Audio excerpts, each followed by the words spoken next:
From a mission to Pluto to large-scale robotics, projects and studies at Southwest Research Institute reach far and wide. Today at the annual meeting, the link between shale oil production and man-made earthquakes took center stage.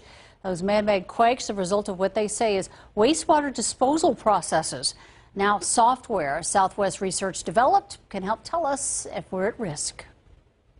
When the 68th annual meeting of the Southwest Research Institute let out, a long list of research projects were put up. Among them, development of software that helps to show if San Antonio, and more specifically, its Eagle Ford wastewater injections, are on shaky ground. The idea is that if we understand the system well enough, we can figure out whether induced earthquakes in a particular location are likely, and if they are, can we mitigate those by changing the injection rate?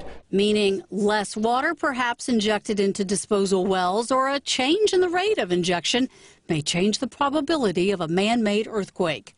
But this is not to be confused with the controversial theories about fracking in earthquakes. The amount of fluid that's injected for typical fracking is really actually very small compared to how much fluid is injected for wastewater disposal. And those wastewater disposal wells, when they're operating, are injecting continuously, 24 hours a day in places. It's a different issue, but one that through the new enhanced Institute-developed 3D stress software can be perhaps better understood on a well-by-well basis.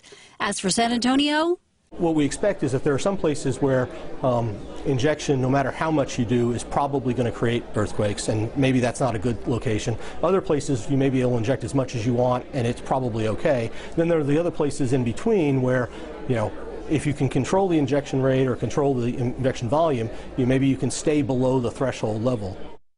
And he says San Antonio, because of its geologic makeup, is at low risk of a man-made earthquake.